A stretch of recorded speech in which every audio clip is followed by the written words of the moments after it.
Welcome back to the channel, everybody. So we're going to start off here with this article about pretty much about XRP and Ripple and why Ripple continues to commit to XRP. And it raises some good points about how Ripple has committed to XRP. They continue to use XRP for a lot of these tests. And of course, they have a little small use of it outside the US right now. It's nothing major. That's why you don't see the prices really moving like that. Then it goes on to talk about XRP and how some people wonder why Ripple hasn't introduced some stable coin. I even read a piece in here where they're talking about why hasn't Ripple replaced XRP with a stable coin? What? They wouldn't replace XRP with a stable coin. First of all, volatility means nothing. They mentioned that. It says volatility, the volatility that XRP experiences. Volatility means nothing.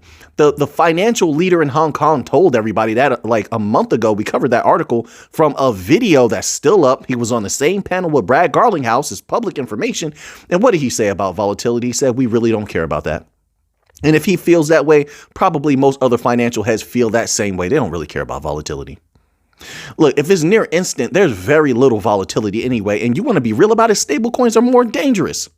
I'm not pro stablecoin. I don't care about a stablecoin at all. If it doesn't make me money, I'm not really concerned with it. You want to be real. But stablecoins, what happened when USDC, when those bank runs started and everything was happening and people were withdrawing their USDC, what happened? They froze USDC. People couldn't get their USDC out. Why would they trust USDC? And everyone knows Tether has its problems. Right? The Tether always has some kind of sword of Damocles over their head, hanging over their head, some sort of guillotine that their neck is in. Everybody's always talking about Tether. So which stablecoin are people going to trust? And then you have report after report. So some people may say, oh, Alphanim, it's just your opinion. My opinion is based on articles and data like this one here. So you already have multiple PDFs, articles from the Bank of International Settlements over the last few years tell people literally, like you can still look up these documents, that stable coins are not stable. Just type in Google search, stable coins are not stable, or use ChatGPT or Google Gemini and ask them about stable coins not being stable. But we don't have to even go that far, really, but you could. This is from payments.com, just to give an idea. It's like, why would they use stable coins? Let Stellar do all that. This article is titled, New Zealand Central Bank Head Says Stable Coins Are Not Stable. Pretty much all the central bank heads feel the same way about stable coins. Then on top of that, why would they embrace stable coins? Well, first of all, that's true. Stable coins are not stable. That's just true. But why would they embrace stable coins if they want to release their CBDCs? You do understand stable coins are competition for CBDCs. They're sort of like a basic CBDC, just without all the other mechanisms. That's really what it is. And once again, that's not my words. That's not my thoughts. I took that from one of the people at the Fed. This is like 2 years ago. Somebody at the Fed said that. It was the reason why at the time they were saying, hey, we might not need to come out with a US digital dollar. That's what they said. They said because we might be able to just use the stable coins. That was until they start coming out with report after report after report about how stable coins are stable. Then all of a sudden everybody's tunes changed, right? So hey, you can look up all of that yourself. But here, let's read this little tidbit here. It says the head of New Zealand's central bank is not a fan of stable coins. Yeah, XRP is better. I'm not saying they're using XRP. I'm just saying, I'm just throwing that out there. XRP is better. It's faster, better, more secure. They can use it in closed ecosystems if they want to.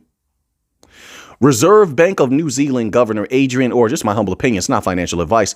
Reserve Bank of New Zealand Governor Adrian Orr voiced concerns about the digital currencies during a parliamentary committee meeting Monday, February the 12th.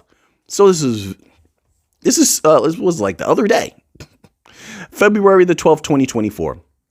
It says calling them, quote, the biggest misnomers, unquote, quote, oxymorons, unquote, and not a replacement for fiat money. At this point, in the world, I don't know if people are paying attention. Regular crypto is more respected than stable coins. They're not going this hard against regular crypto right now. They're going hard body against stable coins right now. There's been a lot of anti-stablecoin verbiage. I don't know if people are paying attention to that. I've watched it over the last few months just because Stellar is so deep with stablecoins. There was some document that came out. I can't remember which. I just remember it did. And it was came out maybe like in December. And there was some big financial entity talking about stable coins being not stable and dangerous. And I said to myself, this is interesting. And I always liked it because I'm like, well, if one day Stellar can't use USDC, they're going to be forced to put everything behind XLM. And that's exactly what I want. But so I get excited. I keep up with that news. That's why I know that. It says here, quote, stable coins are not stable, unquote. How many times is he going to say this? We get it. We understand, bro. We understand. We got it.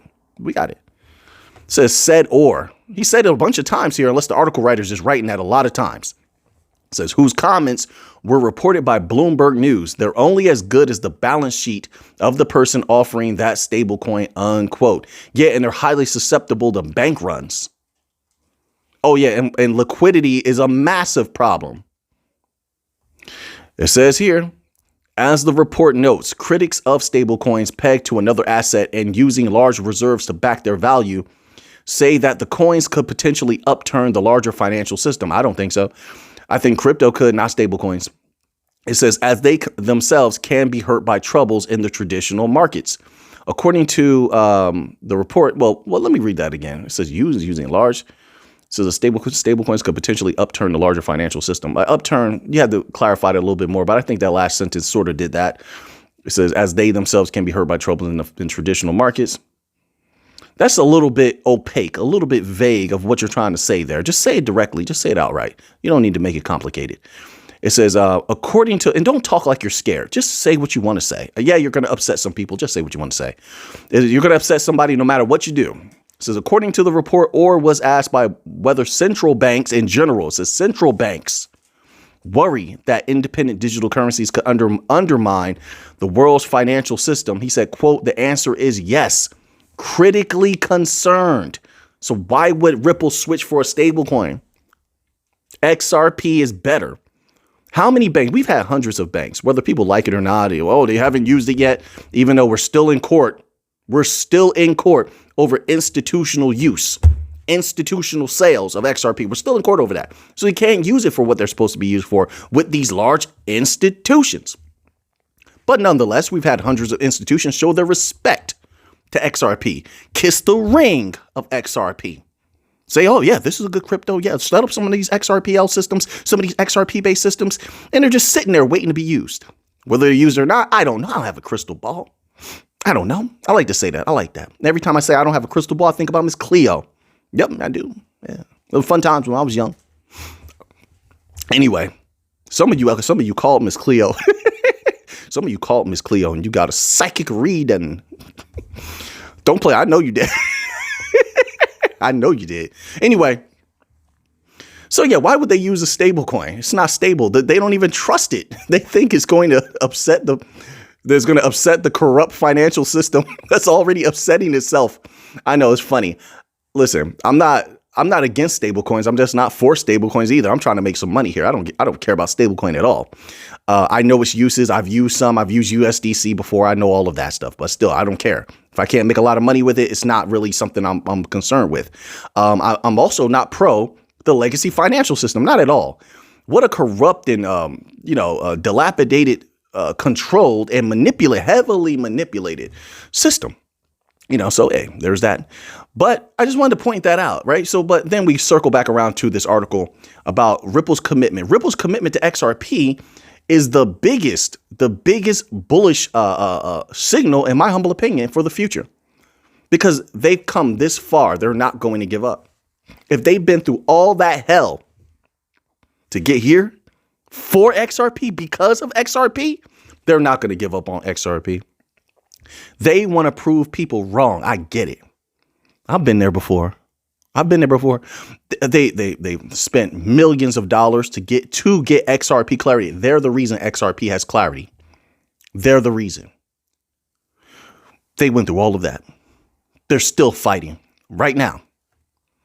They haven't taken a step back yet. Why would they take a step back now? They're not going to do that. They're loyalists. Brad Garlinghouse went out there and got XRP tattooed on his arm. Damn near reminded me of Tupac getting Thug Life on his belly. It shows it's an intimate thing when you get a tattoo. Yeah, real intimate. It's something you putting in your body. People don't think like that anymore, but I'm from the old school. We know what it really is when you get a tattoo. And he did that. So he's not going to get a tattoo on his body of something that he's going to let go in a trash can. That's not going to happen. So he could walk around with that the rest of his life, seeing this dumpster fire. No, he wants that to be brilliant. He wants that to be a sign of pride. It is a sign of pride. He needs that to continue. He's going to make XRP win.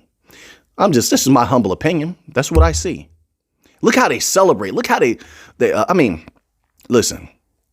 I actually like Ripple. I don't know anybody from Ripple. I don't care to ever know anybody from Ripple. I'm not against them. I actually like them. But I don't know anybody from Ripple. I'm just calling a spade a spade. I'm just calling it how it is. And I think they know they can dominate the weak legacy system. I think they know it's for the taking. I think they know that once the door is open, they're going to run that weak system over. Those people are weak. They're such weak pushovers. They never had to do real business in their lives. The ones at the top, listen, let me tell you something. People would be shocked. A lot of people who are thought to be at the top, I'll just say they're not the strongest people. They're not the strongest in mind and knowledge. They have other people doing things for them. They just make the shot. They just shot callers. That's it. I think Ripple knows he'll run them right over. I'm going to tell you right now, in certain industries that I used to be a part of, that I participated in, I was shocked. I'm going to tell you right now, I was shocked, folks. I'm going to leave it at that. They're not who you think they are. They're weak. They can be dominated easily, very easily. This is a matter of if you have the time and you have the capital to go to that war. Obviously, Ripple does. But anyway, to close it out, once that door is open, I think they're going to run the industry over. They're going to take over a lot of this financial industry. I think so. I really do. I really do. They have a better product. Nobody can match XRP right now. They can't compete. And Ripple could snap up a lot of different companies. It only takes $10 million and like three or four criteria to be met to start your own bank if you really wanted to. Why you would, I don't know, because I definitely wouldn't. It's a horrible industry. But they could do that as well if they really wanted to. They don't take a lot of capital to start a bank. Was it $10 million bucks, I think, to start a bank? Because we did the research on that a while ago. I believe it was 10 million.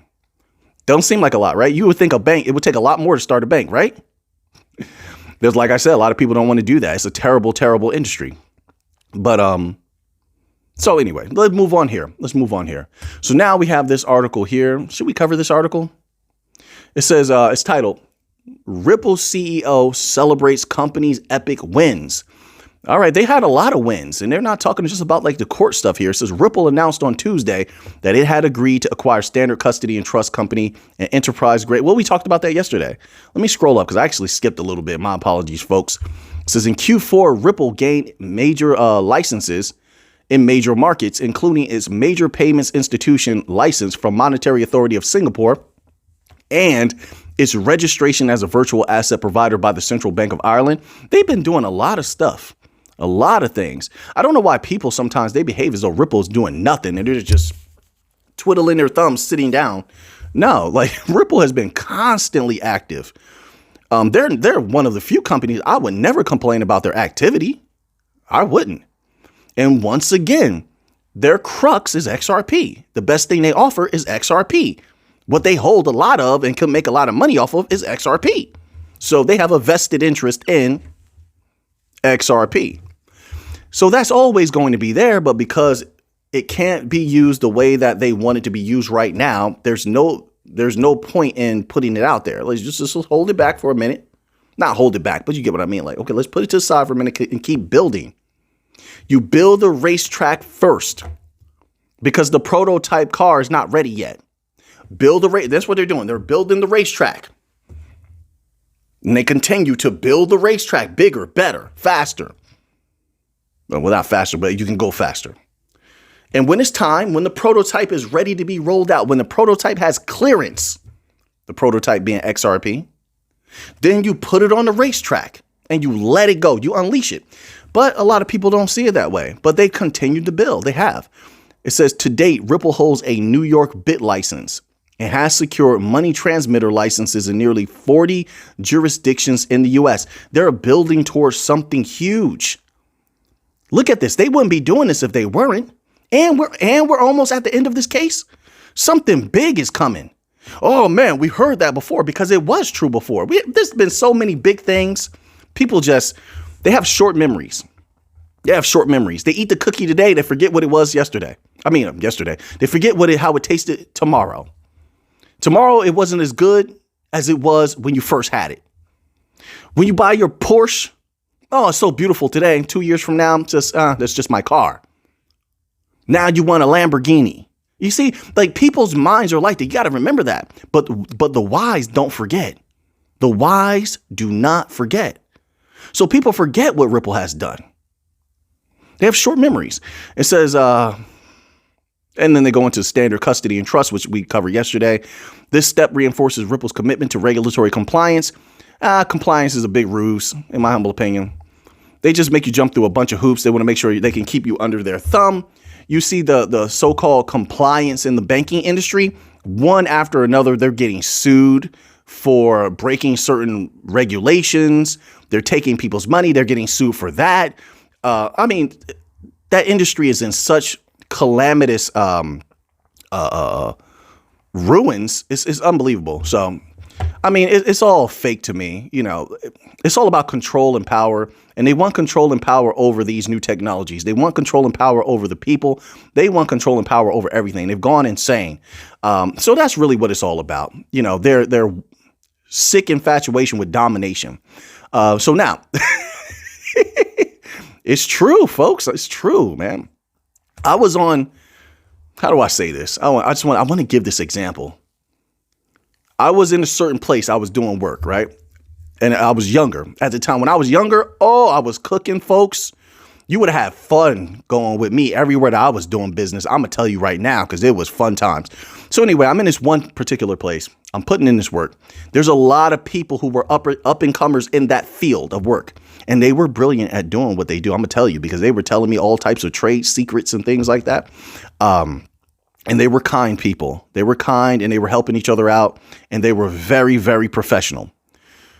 Here comes the big dog. Now, the big dog at the time was somebody who was on, trying not to give too much away. Everybody knew them.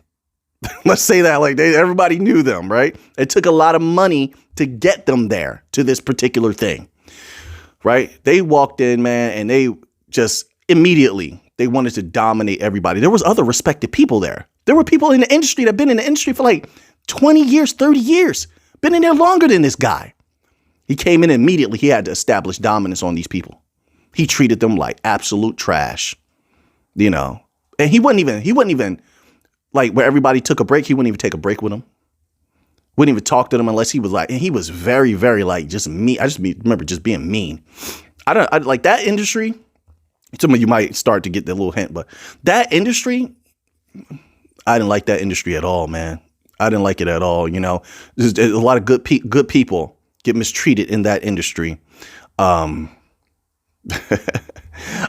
just leave it at that. But a lot of these entities at the top are like that. They get off on domination and mistreatment of people. They are hurt people that hurt people. And that's what I see in the banking industry a lot. That's what I see in the regulatory industry a lot. They are people who have a lot of drama and internal turmoil. And they are taking it out on everyone else, right? Anyway, figured I'd share that little bit. I don't think I gave too much away. So now, you got to keep some things private. You know what I mean? Maybe one day I'll tell my story. I don't know if people will believe it or not. I'm going to tell you right now, that's my story. It's an interesting story, folks. I'm telling you. So now, this article here is titled, Ripple CLO takes another jab at Gary Gensler amid debt box backlash. The Ripple CLO believes that the SEC under Gary Gensler is operating as if it isn't accountable for the consequences of its actions. Yeah, prove them wrong. Prove them wrong. You know what? It's like all these higher ups, they do whatever they want, but nobody ever does anything about it. So all I hear is just talking. Nobody holds them accountable. They just don't. They don't punish them for doing things that are wrong. And they should. Somebody should. But who's going to do it? That's the problem. That is the problem. And here's another thing. I don't know. I feel like sharing a lot today. A lot of them are on the same teams. They have people fooled that there's different sides. There's not, folks. Let me tell you another story real quick. Once again, it's when I was younger. I was cooking. I'm telling you, at that time, I was on fire, folks. All right. I was doing this work. I was at this one event. And at this event, folks, man, a lot of heavy hitters at this event, right? This actually was it was eye-opening. It was shocking to me. How can I say this without giving a lot of, screw it. I'm going to give a little bit away. So, you know how a lot of people believe like the news, that this news organization is this way and that news organization is that way, and that they're sort of on opposite sides, right? You get where I'm going? I'm trying to say where YouTube doesn't give me trouble either, because they will. Right? All right. YouTube doesn't like you talking about certain stuff. So they make you believe that these two news organizations are on opposite sides. Now, me, listen, you know how I am. I feel like I could talk to anybody. You know, I feel like I got a lot of charisma. Like, I just like to have a good time. So I'm over here talking to these. There's some people. Look, there's some Hollywood people there, right? There's some musicians. There was some big dogs was in the building. And I'm just having a good time. I'm just, I'm talking to everybody, and everybody's nice. Now, later on in that evening, this is where, and it was like back to back. They must have coordinated it. They had to. This certain news organization, some of their people come through the door. Okay. Then I couldn't make this up. I remember it like it's yesterday. Right after them. So I'm looking at them, and first of all, they came in with attitudes. Let's be straight. Let's be clear about that. I didn't talk to any of them because I don't like negative energy. There's no reason for me. What are you coming to a gathering, a celebration, a party for if you're just going to be angry? Whatever. They come in. I'm on the other side of the room because I'm like, you know what? I see how they're treating people. They don't even want to shake certain people's hands and stuff like that. Look, I got nothing to do with it. I'm going over here. So right behind them, the other news organization comes in, and that's what caught my eye because I'm like, they're the opposite big news stations I'm talking about. You probably could put the pieces together. They walk in. Listen, when I tell you that they both came together, shaking hands, they're hugging, they hung out the whole night like it was nothing. Like it was nothing. Only to, when they go back to their stations, to behave as though they are like just mortal enemies. It is the craziest little game that they play. This is when I realized, like I said, I was younger. That's when I realized this is all fake. This is all fake, man. They're all on the same team. That's why, what's the point of what I'm saying? That's why there's no accountability. Too many of them are on the same teams.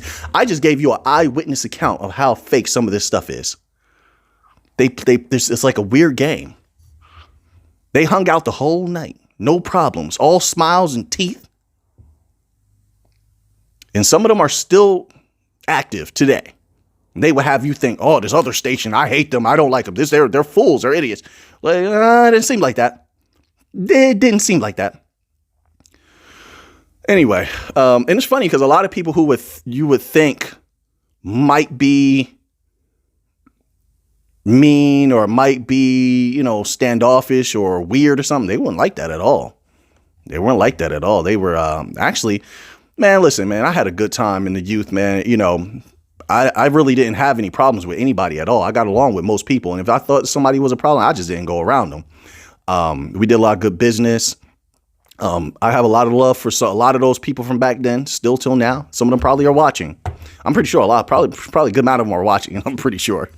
So anyway, figured I'd share that because, yeah, that's why they don't hold each other accountable. It's all a game. They make you think they're going to do something, but they really don't. They make money together.